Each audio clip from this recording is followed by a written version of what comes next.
Welcome to the All Jammed Up podcast presented to you by Music Never Stopped. Today is Thursday, December 4th, and today on the podcast we have the fellows from Oregon Fairchild. Well, we're all jammed up and we're ready to blast. It's time for Clint Chloe's Music Podcast. Good morning, fools. Welcome to the All Jammed Up podcast. I'm your host, Clint. And I'm your co-host, Chloe. And today we have a whole band episode. Yeah, super fun one in my opinion. This, I think, one of my tops. One of your tops? I think so. I think that they were all just so nice and now, so was excited. Was it the interview itself is in your tops, or just how, like, the whole hanging out with them before, talking to them after, during, and then seeing them play? I think the entire interaction is swaying my standing of where the interview is. Yeah, I just thought it was a really nice day. It was. Those guys were really cool. And they had really cool chemistry on stage, and that was fun to see. I think that's also kind of swaying me. Yeah, we talked about it last week on the podcast after we saw their show. But yeah, they were jamming, and it was really sick. They were awesome. We have a loaded Chloe's Corner on the back end today, though. We're going to do the interview first, but, Tuesday there's a bunch of dates. Kendall Street just dropped a new live album today. There's a new wook dating show that we have to address. Anything else I missed? There's a couple of things. We got a good handful on there. So big Chloe's Corner on the back end today. So stick around for the Oregon Fairchild interview, and then we'll see you on the back end with a good old Chloe's Corner. Honey, you're listening to some all jammed up. Alrighty, guys, we're here with the fellows from Oregon Fairchild. They're sipping on an all jammed up beer. We're at One World Brewing before their show tonight. Fake cheers. It's funny. I was just telling you, One World is the one that sponsors the podcast, and this is actually my first interview we've done at One World, I think, right? Oh, you know what? We did one outside one time. Yeah, with Alex. But inside, this is the first time we did it. So is this your guys' first time playing a Nashville? You guys have been here before, right? I think it's our third time. Third time? Mm-hmm. Third time. Okay, gotcha. And did you guys play here last time too? Yeah, we've been here all three times. The first time we came was for the Toe Down Festival. Okay. And have you guys been to that? We have. We're new to Asheville. We've only been here for a little over a year now. Okay. Are you familiar with it? Yeah, we are familiar. Oh, it's amazing. We missed it this year. It's a great piece of property in Green Mountain. So we got invited to do that, and in conjunction with that, we played here the night before. I think it was like a Thursday here and then a Friday at the festival. Okay. And we had a great time here, and then we came back, I think it was probably February of this year, and man, it was a great night, just tons of fun, lots of people, lots of smiles, and so this is our third time, yeah. Yeah, this place rocks. We saw you guys at Dark Star Jubilee.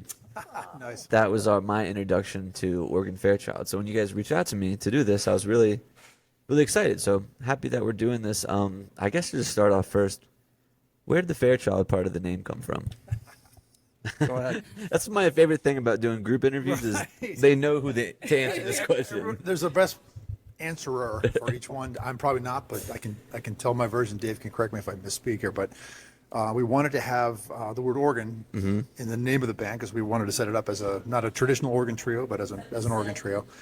So we originally wanted to have the name Organ Freeman, and it turns out there's already a band named Organ Freeman, and they're fantastic. So we kicked some other names around, organ failure and organ transplant and stuff like that. But we settled on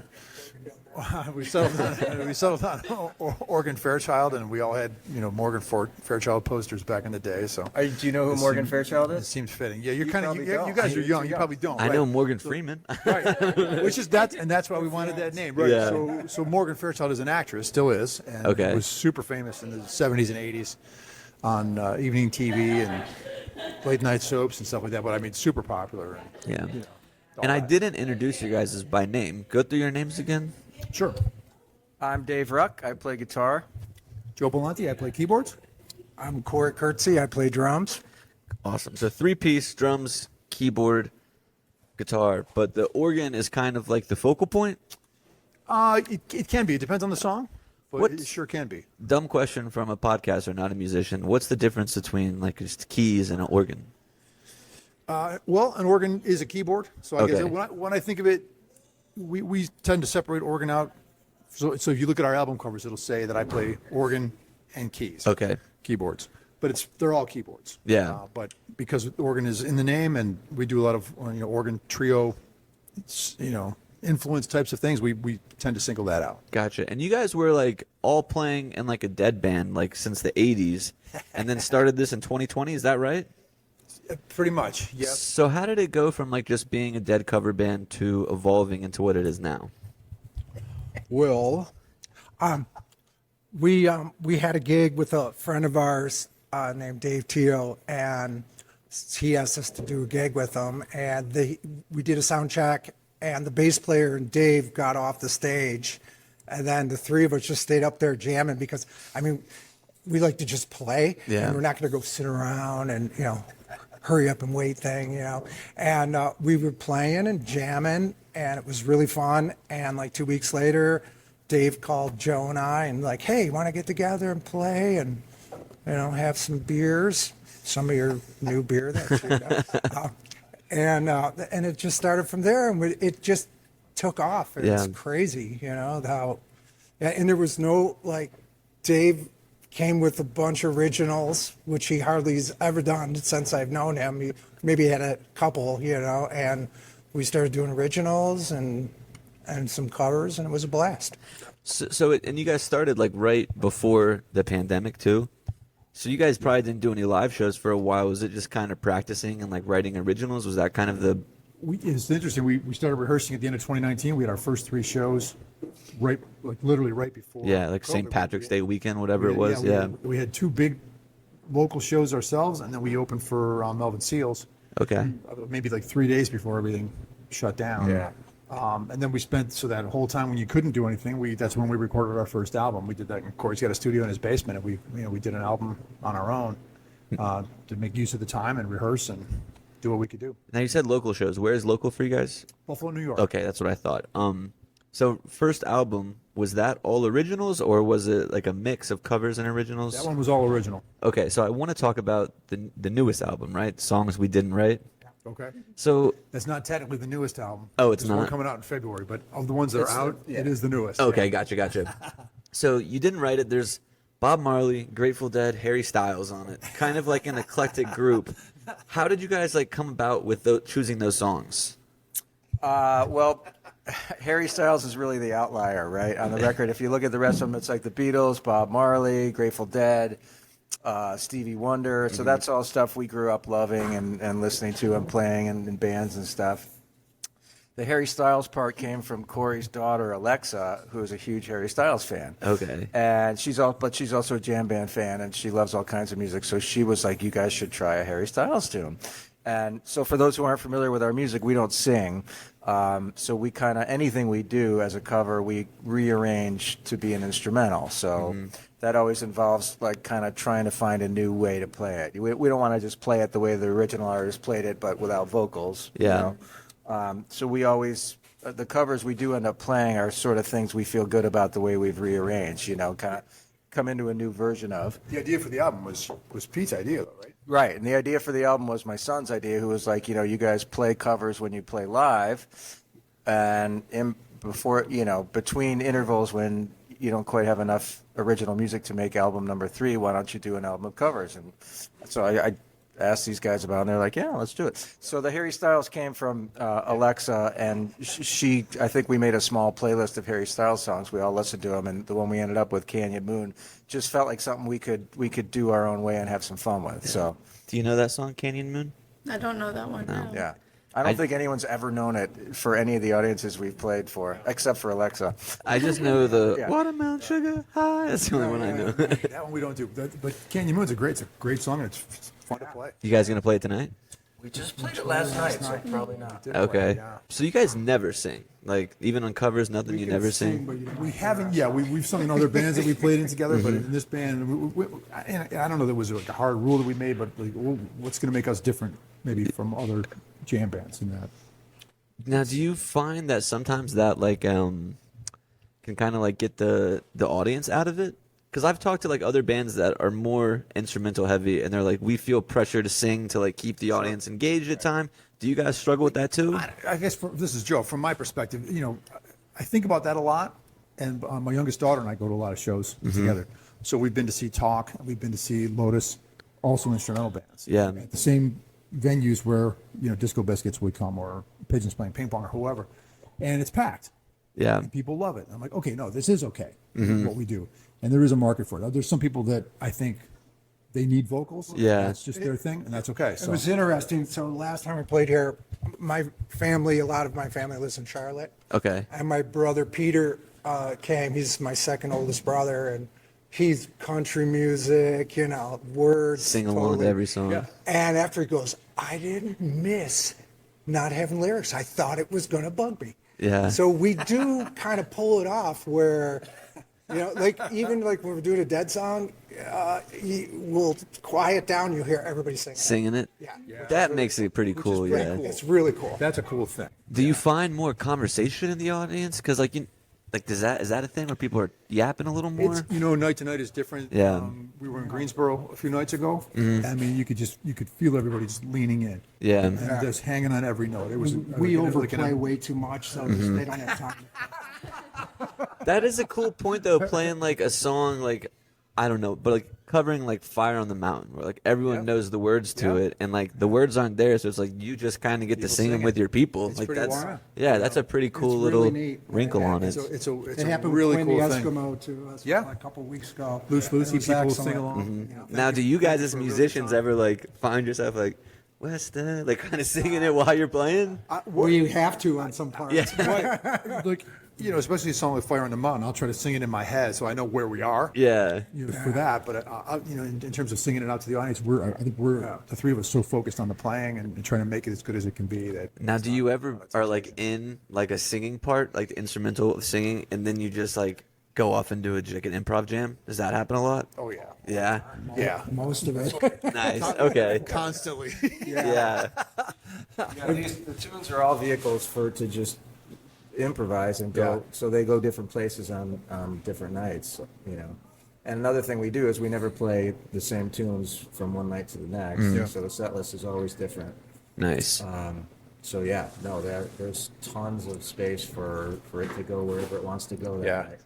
We were in Wyoming and somebody asked me, it's my first time seeing a jam band. Like, can you tell me what a jam band is? I said, well, I can tell you what I think that means. I said, it's like, we're here, we're set up, we're going to play our music, and we're going on a journey. And if we do it right, you guys are all coming with us. And it was that kind of a night. We were in Jackson Hole that night.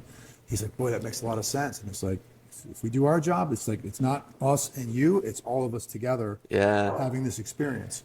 And it's just like a night like that when it clicks, it's the coolest thing in the world. Yeah, that's really really insightful way to put that. I like that. So I'm guessing there's a lot of Grateful Dead influence between the three of you guys. What other bands are kind of like, I guess, older influences? Like, kind of what got you into like wanting to play like the drums or guitar? Like, what kind of started it for you? Yeah, for me, again, this is Joe, keyboard player. For me, The Doors, Okay. Pat Metheny Group, Genesis, and Pink Floyd would be my top four. Genesis, definitely Phil Collins. I'm a total fan of this. Drumming, Mickey Hart, I love, so I just mix them, I have so many favorites, but seconds out, Genesis was my second album. Neil Peart for sure. I love Neil. Yeah. Okay. Drummer. What about like today? Like, who are you guys seeing? Like these newer wave of jam bands, like these younger guys. Like, is there somebody out there that you're like, damn, he's crushing it? I've been seeing. I just saw Billy Strings last week. So. That's the right answer. Where'd you see him at? In Rochester, New York. Okay, cool. Yeah, that was my fourth show. Yeah, we just did Huntsville. We did all 3 nights like a month ago. That's awesome. Yeah, it was awesome. Yeah, like people are always like, "What's your favorite Billy show?" I'm like, "The last one," and then it'll be the next one when I see him next time. Like, it's always so good. That's cool. I saw that you guys did a sit-in with Andy Frasco. Yeah, It's happened a couple times. so he was one of my top first 10 guests on the show, and that was kind of like a white whale for me when I got him. So I was like, no way, I'll get Andy Frasco, and I got him. That's great. And he was the man. So I just kind of want to hear about like that experience, like playing with such a crazy guy like him. Yeah, it's hard to describe, and he's so gracious with the spotlight. So anybody who plays with him, if you see him, if there's a band opening for him, or if he's opening for somebody, he's touring with somebody, he's going to bring people out Yeah. from those other bands and let them shine. I mean, that's just part of his personality. The first time they were whipping mushrooms out in the crowd, and they were freaking so loud. It was so funny. I think we saw him at the Orange Peel back in February, and he like brought out a joint on stage, and security was like, "No, no, no!" They weren't having it. They don't. Those guys, as a band, they're all just great guys Yeah. too. I mean, they've been very kind to us. Anytime we've crossed paths, we've opened for them a couple times. We crossed paths with them at festivals, things like that. He And, calls Joe his dad. well, because he doesn't know my name, which is totally cool. There's no need. He should know my name. He knows I'm an Oregon Fairchild. Yeah. Great. But if he sees me like in the wings or something like that, or any of us, he'll say, "Hey, come out and play." Right? Yeah. So you come out there, and so he'll look at the audience and say, "Hey, everybody, my dad's here." I'm gonna get drunk tonight at the show and be like, "That's my dad." Again, to mention my youngest daughter, we were at a show in Rochester, New York, at an amphitheater. We're walking through the parking lot, and some people flagged me down. Me and my daughter, like, "Are you Andy Frasco's dad?" I am not. So I'd like to be very clear if I'm being interviewed or we're saying anything, I am not Andy Frasco's dad. But a lot of people think Get that a I card am. on Father's Day. We did. I forget what that festival. We played with him at a festival, and there was like, I don't know, 4,000 or 5,000 people in the audience. My dad's. Everybody's going crazy. I'm like, I mean, the hair it kind of could pass too. it's totally not his dad. That's all right. For the record, Joe is not Andy Frasco's dad. Or is he? So you guys, all of you guys have talked about like your kids and their influence in music. Like, are your kids musicians too? Yeah, we can go around. My older daughter plays violin. My younger daughter's a singer. And how old are your guys' kids? Mine are the youngest, probably 22 and 20. Okay.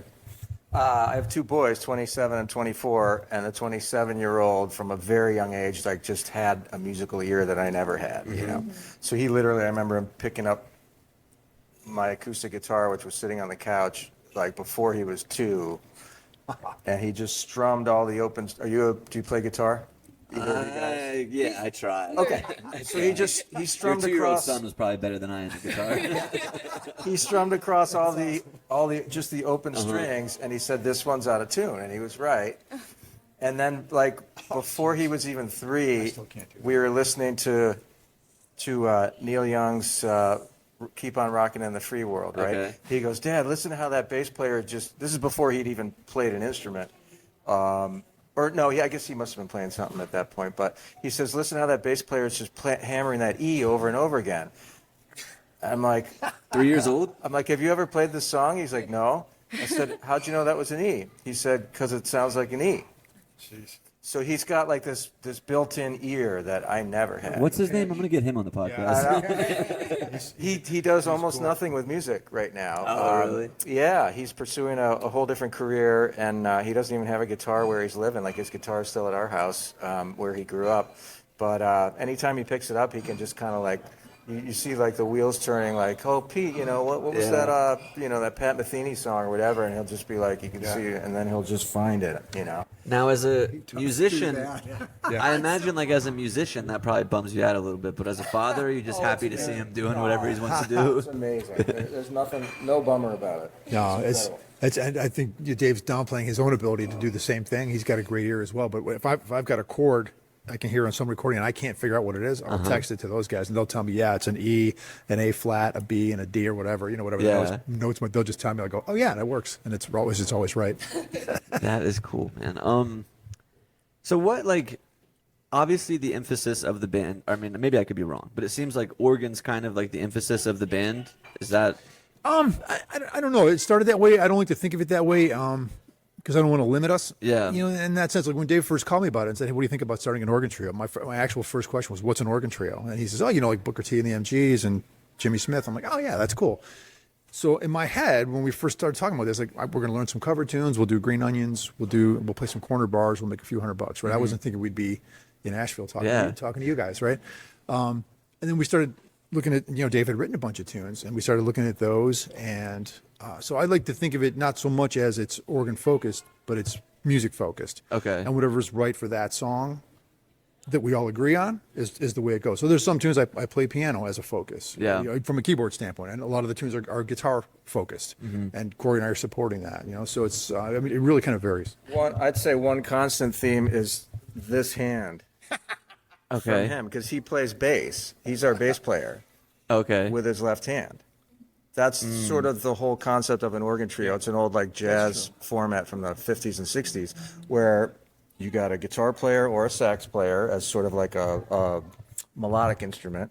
You have a drummer, and the keyboard player has to play two roles. So you're playing bass with your left hand and keys organ with your right hand. Yeah. So everything we do is that, whether he's playing piano with his right hand or synth or organ, but he's always the one playing the bass with his left hand. Nice. That takes a break, and then he'll like play on the piano with both hands. It's really cool. Just try to. That was awesome. Just to try to mix it up a little, and without words, how do you vary the music? So you got to be real conscious of. Sometimes we're loud, sometimes we're quiet, sometimes we're fast, sometimes we're slow. Sometimes it's Corey, sometimes it's Dave, sometimes it's me. And we try to mix that up, and a lot of that's on the fly. Yeah. And whatever somebody, like Dave might be feeling something, and he'll pick up a little theme, and then if we're listening, we'll pick that up and we'll go off in that direction. So nice. Yeah, I love having these interviews for like bands I'm not all that familiar with before the show. Yeah. Because now it's like I can ask these questions when you guys are doing it later. I'm like, they're doing it. They're talking. Remember that thing they said? They're doing it. I'm playing real slow tonight. The opposite. She's the whole show. I'm like, what do you think they're doing up there? Right. Yeah. I mentioned that I think when we didn't like go to you guys' set at Dark Star, we were like at camp and like heard it. Sure. Yeah. But I do want to talk about just like Legend Valley and like that place. Is that your guys' first time there? No. No? That's a story. Oh, we love a good story. Off the cuff stories are my favorite. All three of us made pilgrimages there in the 80s and early 90s to see the Grateful Dead. Back when it was called what? Buckeye Lake?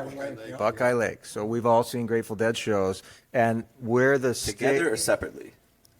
Together, the two of us. Okay. One very famous one. Separately, I think we were probably all at some of the same ones. I went a couple years later with somebody else. Okay. Yeah.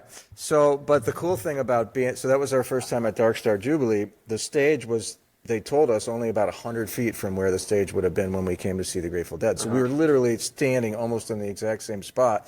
And then the promoter was able to take us behind the stage. He's like, you see all this gravel that's back here? The Grateful Dead made us put this in 91 or something, because they got the last time they were there, their trucks got stuck.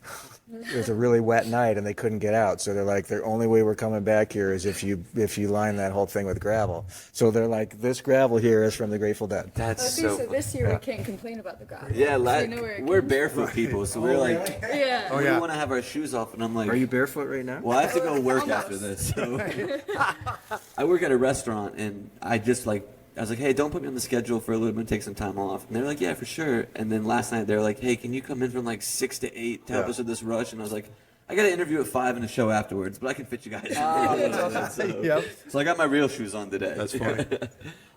So you said a famous show that was there. What famous show was there? Well, famous from a Joe and Dave standpoint. Oh, okay. So we went to the show, I want to say, what year was that? 89? 89 probably? 88. 88? Okay. So the two of us got, which, we had done 100 times for different things, but we got tickets to this Dead show. Dave had friends that lived in the area that we were going to stay with. And it was like, I don't know, like 110 degrees that day, literally. So we're on the way there, and we're just roasting in the car. We got the air conditioning blasting, and the show is roasting. It was just blazing hot. But Bruce Hornsby and the Range opened that show, and that was the first time I had seen Bruce Hornsby. He came out and played Sugaree with the Dead with his accordion. I went straight home and bought an accordion that I still have to this day, that I'll still use when I fill in with Dead bands back home. But just being there, part of that crowd, part of that experience. I think if we both, I think you went one earlier. I think both saw the same Dead show. It was our first show was in '84 up in Toronto, in Canada. Okay. So we'd been seeing shows for about 4 years at that point, and it was just that whole. Every now and again, I'll reflect on that. Wasn't that like you hear like a live recording? Like, man, I do miss that. Mm-hmm. And not even the band so much, but that community experience that you would have when you would go to some of those. Absolutely. So just being there, the weather, anybody that was there will talk about, oh my God, it was like 145 degrees that day, right? Everybody's got their own number for what. Yeah. It was just blazing hot. The show was great. Bruce Hornsby was great. The air conditioning at Dave's friend's house was great. It was just a great. So when I say a great show, it's more our experience. The experience, and it was a great show. It's feel like that's always kind of what it comes down to. Like they can be as tight as possible, but if the experience with the people you're with sucks, then it's like the show sucks. I'll take the edge off it 100%. And the opposite is like the band can be all over the place, but if you had fun with the people you're with, it's like best show ever. All good. Yeah. It was a great time. Well, I don't want to keep you guys too long because I know you got to eat before the show and I got to go to work. So, More importantly, let's do a quick fire. Everybody's favorite era of the Dead. oh, mine was early 80s. Well, yeah, early 80s through the Brent era. Okay. 79 to when he passed away. That was because that's when I was introduced. When you were going, yeah. Same with me. Okay. Yeah, 80s for sure. Cool. For me, definitely 70s, 72 to 77. Okay. I want to say. I mean, I love all eras of the Dead for different reasons. Well, maybe not the 90s, but I love all eras of the Dead for different reasons. But if I had to pick one, it would be 72 to 77 for sure. Nice. Awesome. Well, before we wrap up, is there anything you want to plug? Any festivals are going to be at in 2026? Shows, big shows coming up? New Year's shows? We don't have a New Year's show this year. We're finishing up this tour. We've been on the road for about 4 weeks. We're going to be we're here tonight in Asheville. Tomorrow night we're in Athens, Georgia. Are you playing at the Georgia Theater? We're at Nowhere Bar. Okay. Which we were at once before by the university. Gotcha. And then we're home for Thanksgiving. Then we've got 2 shows, one in northern New York and one at Zen Barn in northern Vermont. And then those are our last 2 official shows for the year. We don't have a New Year's show this year. We got anything big coming up at the start of the year? Well, we just found out last night. I guess we can't talk about it yet, but we will be at least one major festival. Hopefully this coming summer, and there's other festivals in the works as well. We're at that time where like everything is just getting announced at once. Right. Yeah. But the big, I guess the big news on the short-term horizon is that our new album will be out in late February. It's our 4th record. It's our 3rd album of original music. And the first single from that's actually going to be coming out in a couple weeks, December 4th. And where can we find all that? Oh, that'll be on all the streaming services, on our website. If you like vinyl, we have vinyl for all of our recordings. So OregonFairchild.com. We're also on Bandcamp. And all of our live shows now are getting posted on Nugs and on Bandcamp. Cool. Chloe, do you got anything? Nope, I think we're good. Alrighty, guys. Well, thanks so much for coming on, and For having us. we're excited to see you guys tonight. Yeah, great to meet you guys. You too. Awesome. You just got jammed. Alrighty, guys. Welcome back from that interview with Oregon Fairchild. And as you're listening to this today, they have a new song out called The Westside Bowl.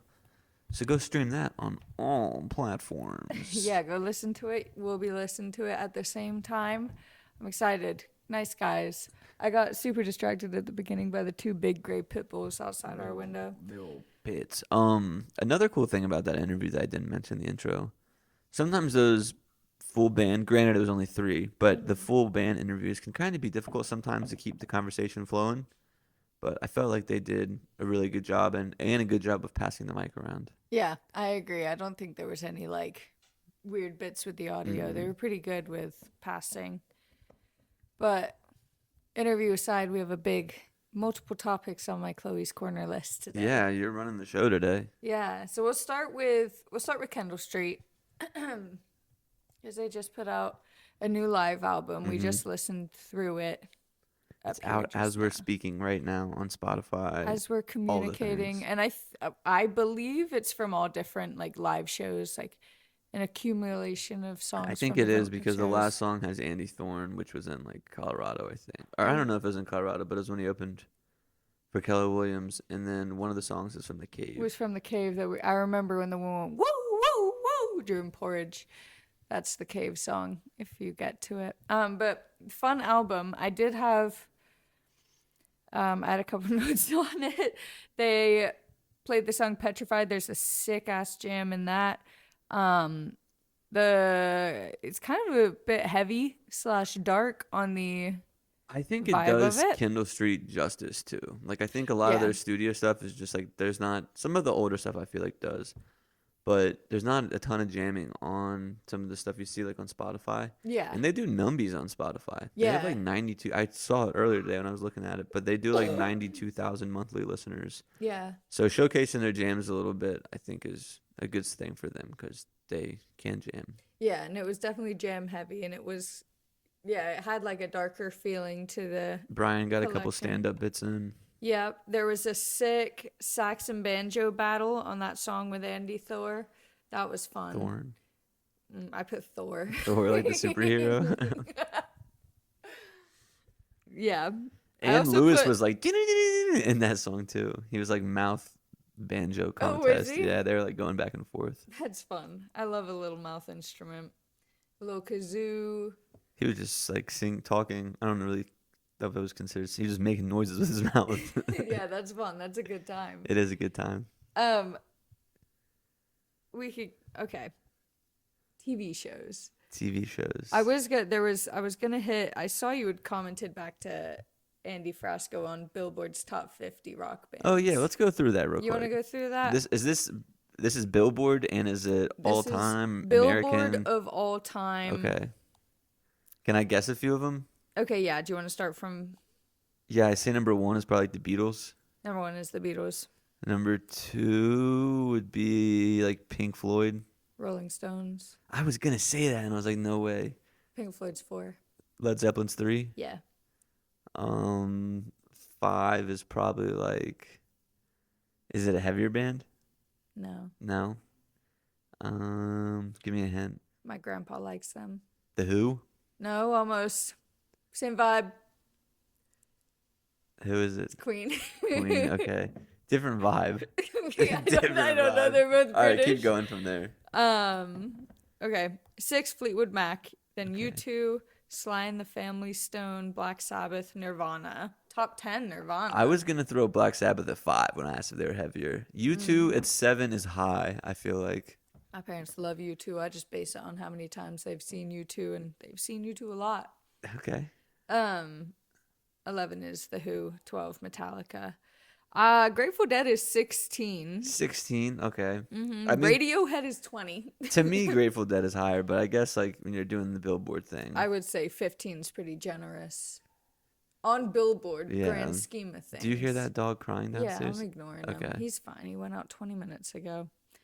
He's been in a very Needy mood today. peculiar mood. You didn't say any of those words, right? Peculiar. Peculiar mood. 20 is Radiohead. 22 is Rage Against the Machine. You know what was like the 8th one?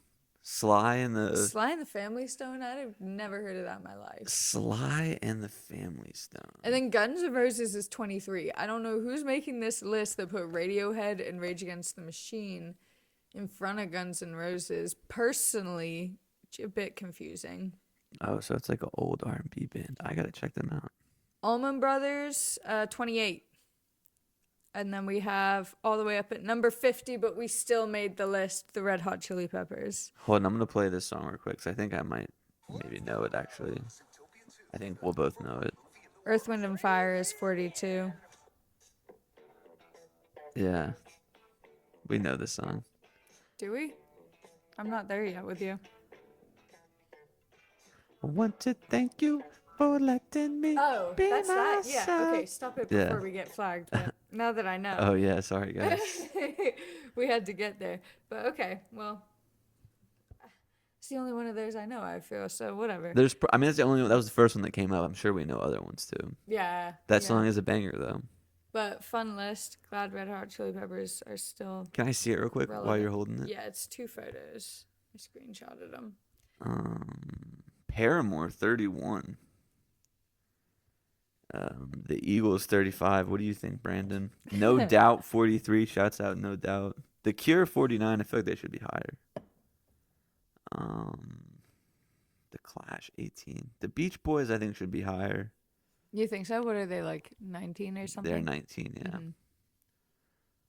I mean, yeah. I guess I get like some of it, but some of it I don't. I do find some of it Green weird. Day 39 seems high for them. Right? But I guess if you think of like everything, like Green Day is a big part of music, you know?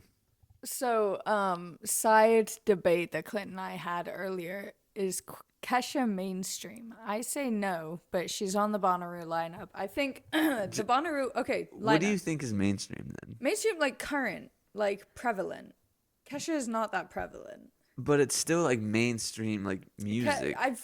she had her mainstream time. I don't think she's currently mainstream. But like you're appealing to the mainstream feel by like- putting Kesha on the lineup.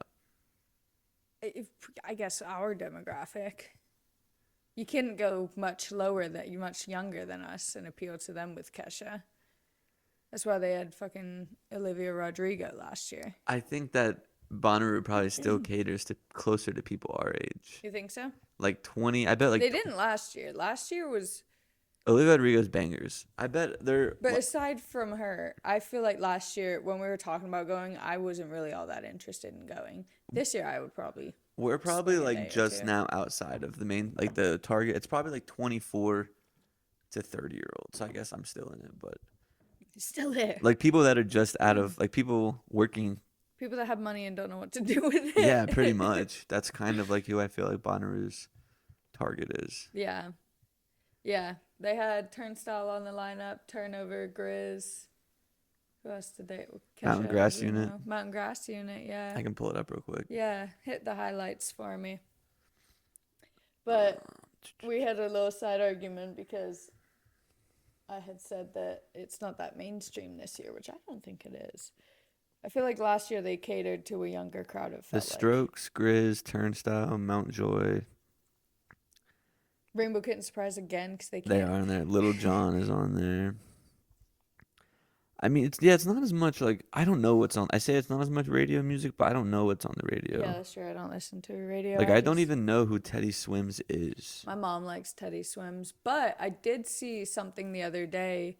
I didn't fact check it, but I think it was on Instagram, and it said that he admitted to using AI to help write his music. So didn't fact check it, but Sir Teddy Swims, you cannot be doing that. Mountain Grass Unit, second to last line. Disrespect. That Emil and the Sniffers people are going. Yeah, there's not that much that like. Sticks Sadetsky out. Trucks is fire, Yeah. but I don't know who Role Model is on Sunday either. There were a lot of releases this week that came They out. were. So, first and Fortunately. foremost, Sir King Billy released his spring tour. We are currently looking at. I didn't know the pre-sale was today. We'll get them next time, boys. But we're hoping for all three St. Augustine. I say if we don't get tickets on the sale, we just rip it anyway. We'll get in. Yeah. And then we're looking at 411 in Savannah and then Greensboro. Or if you want to buy him Goose tickets, let us know. Or if you want to buy 2 Goose tickets for 410. Friggin' 410 is Clint's birthday. Goose released their dates I thought first. you said 410 like they were $410. No. I was no, like, they weren't damn. much. No. And I put them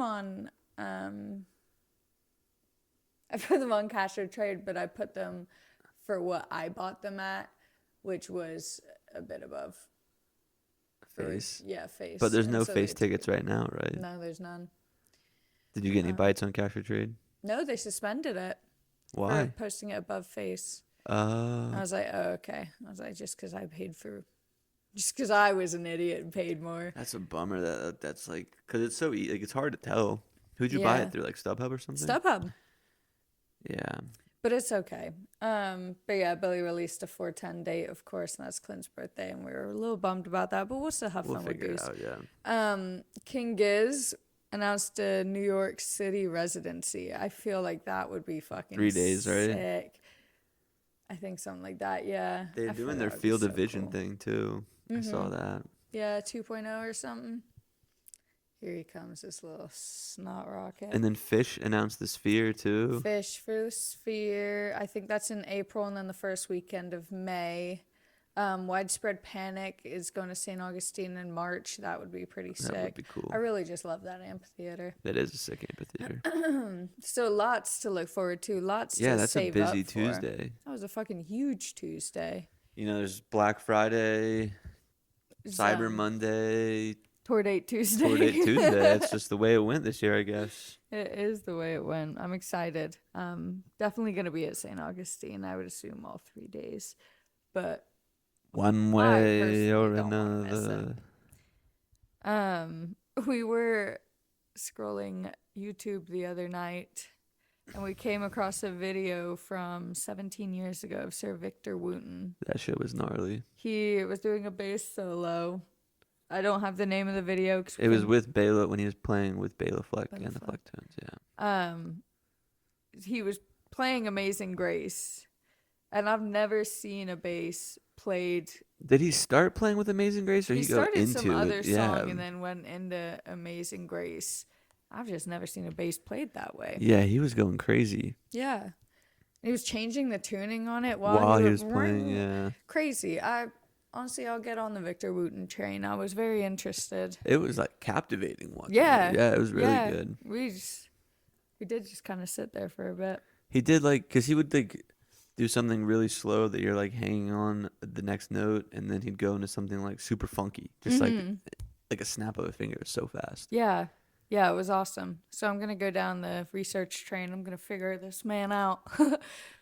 I can hop now I've had my Thundercat time. Now I can go to Victor Wooten. And if you guys are Basis wondering and how my juggling is going, it's going very well. It's going so good. He's officially a 3-ball juggler. He's trying to work on your left hand so that you could be a 4-ball juggler. He's working on it, guys. He's really improving super quick. I'm the juggle maestro, what can I say? And I've picked up crochet. Took me all of yesterday to get myself a stitch down. They look good too. Yeah, I'm having fun. And if you have Battlefield 6, hit me up. Oh my gosh, someone, I need please. friends. Because no one wants to talk to him. I know, I just want to talk when I play. You'll get to see the real side of Clint. Just kidding. Be raging. He does yell at the TV a bit, but it's All in fun. good Come fun. play. Add me. And you'll be able to hear me laughing in the background. Crab surprise. Grab surprise 12. Should we give it out to you? 12. Yeah. I mean, well, honestly, if you want it, just Instagram me because I spelled a word wrong and there's an underscore somewhere. You have to, you have to explain that. We spelled the word surprise wrong. Couldn't figure it out. It's a hard one. Someone added me last night and they're like, yo, there's no users with that name. And I was like, oh, yeah, I spelled surprise wrong. Take the R out. Surprise. Surprise. Spotify Rap came out. Yeah. I have, Oh. So I will say I don't listen to much music. If I'm in the car, I'm typically just driving to work. And I drive there in silence on the way in because it's early and I like to focus when it's dark out. And on the way home, sometimes when I leave the hospital, I'm not in the best mood, so I want like pump up music. But mine's kind of a little all over the place, basically. And then you drive every other day. I listen to a lot of Nugs too, so I didn't have it said my most streamed album was Highway Prayers, and I listened to it for like 100 minutes, which I was like, I don't think that's accurate. My top artists were number 1, Billy Strings, of course, Charlie Crockett, Red Hot Chili Peppers, Drayton Farley, and Sierra Farrell. But then, funny, I find this funny. Number 5 in my top songs is Bloodstream by Ed Sheeran. I had banger. My friend Kevin Scoothin, shouts out Kevin, Yes. downtown in my top 5. I think my top 5 artists were Billy, Grateful Dead, John Hartford, Fish, Yeah. and Widespread Panic. Yeah. That was mine. But my Spotify Wrapped for the podcast, Cotter Ellis, most listened to episode. Let's see what some of these other. It says your show was in the top 10% of videos on Spotify. I don't know what that means, but that seems like maybe not. I mean, I wonder how many people actually use the video feature. Yeah. Like when they upload their podcasts. But still, we'll take that. Yeah. It says I got listeners in India, Canada. We're a Thank you, top my 10 Canadian show viewers. for 704 fans, which I imagine not very many people listen to more than 10 podcasts. Top 5 show for 509 fans. And then number 1 show for 159 fans. So shouts out to you people. Y'all are awesome. That is so cool. That was really exciting and fired me up. Yeah.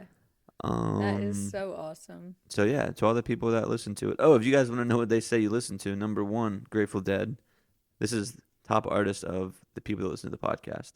Number 1, Grateful Dead. 2, Goose. 3, Billy Strings. 4, Fish. 5, Widespread Panic. So pretty similar to mine. Yeah. Yeah, it looks like you're in the right crowd. Yep. Looks like you got your niche. There was this one too said top audiobooks, which shouts out to my people listening to audiobooks. Y'all like Fahrenheit 182 with Mark Hoppus? That's the guy from Blink-182. Oh, really? And then a Stoicism one. Oh, is that the one about aliens? Is that him? No, that's Tom DeLonge. Well, they're both. What do you mean aliens? Tom DeLonge? Did he write a book about aliens? No, he's like a super big conspiracy theorist in, Oh, in really? the alien scheme. Oh, I didn't know that. Oh, yeah, yeah. There's a song like, "Hey Mom, there's something." It's "Do Aliens Exist?" I think is what the song is called. And they're both, he's in Blink-182 as well? Tom DeLonge, Mark Hoppus, and Travis Barker. I want to see if they, entrepreneur and UFO enthusiast. That's fire. This is the best part of the Spotify creator. So if you're still listening, our debut season was more popular than 97% of other new shows. Wow. That's pretty cool. That's fun. So, That's super fun. and shouts out to all you guys who listen. To make us feel like we're not crazy just talking into these mics. Yeah, yeah, it's fun to know you're out there, guys. Yeah. Tom DeLonge's aliens research involves co-founding To the Stars Academy of Arts and Science, a group dedicated to researching UFOs and exotic technologies, partly by collaborating with government and military entities. Hold on, what? He made an organization? Yeah. Tom DeLonge. I can't of believe you Blink- missed. This was like a big thing years ago. To the main, was it in the mainstream? This was mainstream. Yeah, I it was promise you this was mainstream. mainstream. Me and my mom were talking about this. Oh, the two most mainstream. Also the two most gullible people out there. And we like that music.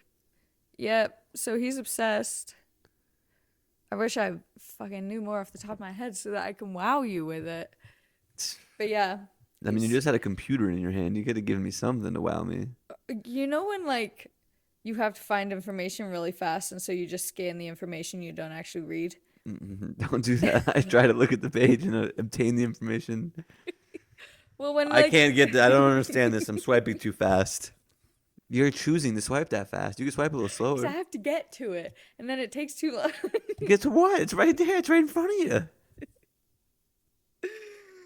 There's too much to process at once. So my brain just automatically is like, just stop processing it. And then I'm just staring at this page scrolling. And then I'm like, I haven't. That's how our Read a word conversations is- go sometimes. From who? You. Me? When? Oh. I'm such an active listener. You're maxing out the output here. I need you to settle down. I'm hot. I'm angry at this. Fun fact: today, as we're recording this, Wednesday, December 3rd, is Chloe and I's 3 years of being Being Lovers. beautifully in love.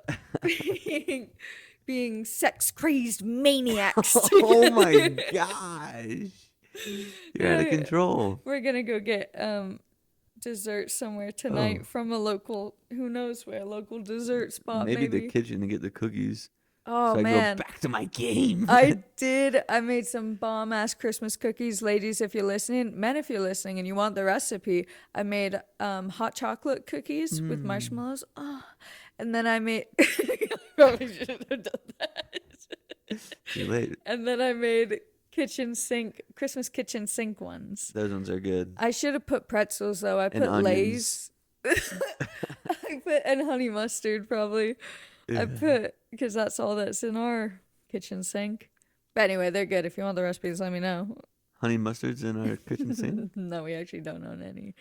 Used at all. Anything else? No baby, no. I have something. Oh, do you? Is it a quiz? You better not ask me the president. Don't start asking me about presidents. I saw this thing on Instagram the other day called "Wooking for Love," Oh, how did I forget? and what it is, it's like A reality dating show born in the heart of festival culture, from jam to EDM and everywhere in between, launching from Denver, Colorado. Yeah, so a Denver-based, basically Wook adjacent Love Love Island. Island, yeah. That's gonna be funny. It's really like the website is done well. I have a lot of questions for this guy, trying to get him on the podcast, but it says 16 contestants, 12 episodes, a finale. I don't know if it's gonna be like at a festival, at a show in Red Rocks. Or just like, yeah. I don't think it's gonna be at a show. I think like the maybe like festival over a portion week. is like they're all from the festival culture. Maybe, I yeah. think is what they're claiming. I don't know. Like, are they gonna get a villa? What's a villa in Denver? A fucking chateau? Yeah, like a cabin or something. Yeah.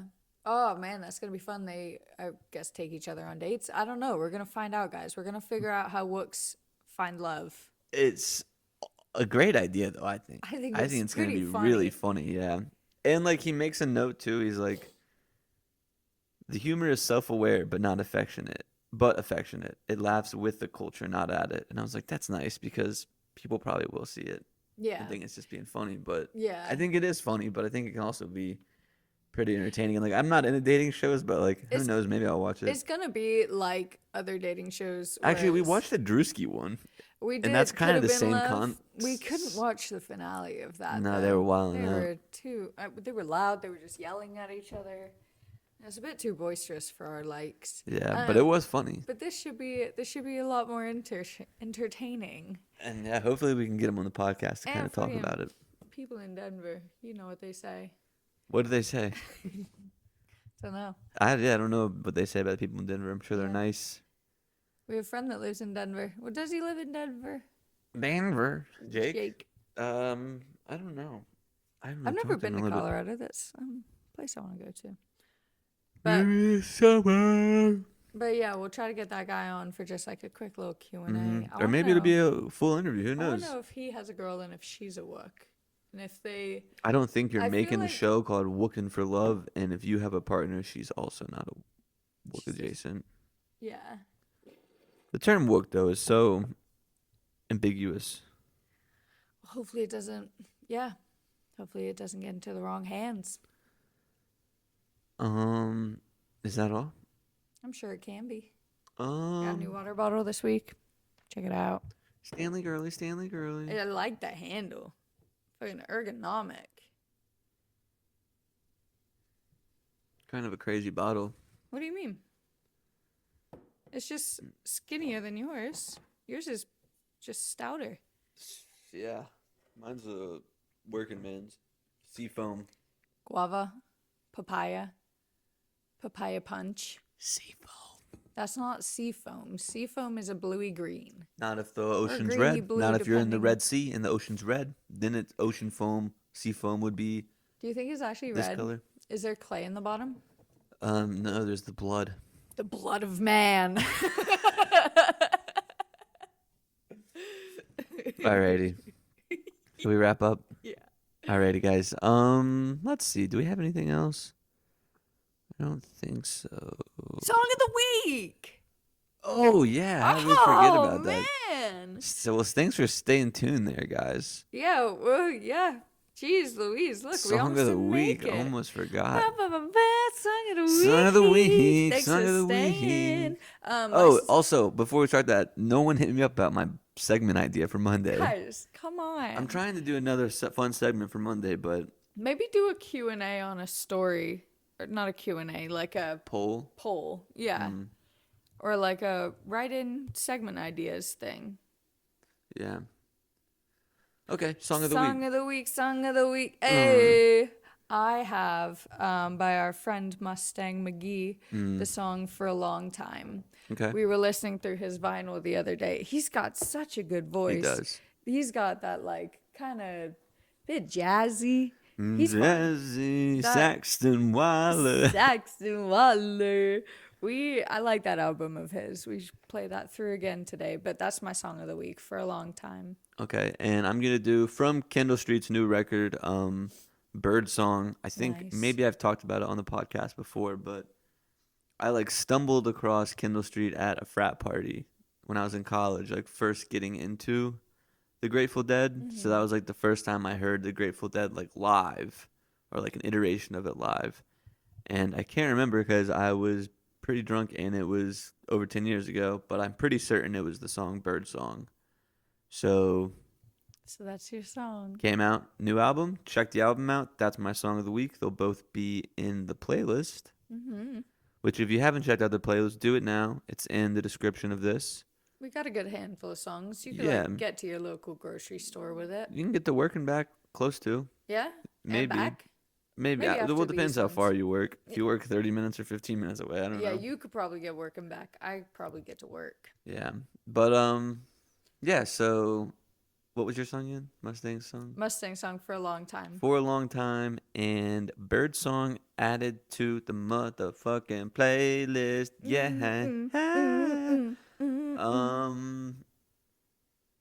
I guess that's it, huh? Yeah, I think we finally did it. Alrighty, guys. Well, we'll see you again on Monday. Have a great weekend, and remember, wherever you are right now is exactly where you're supposed to be. Well, all jammed up, hey, that's where it's going down. Best damn pot in this old Asheville town. More than enough old stories to go around, and I'm all jammed up right now. Yes, I'm all jammed up right now.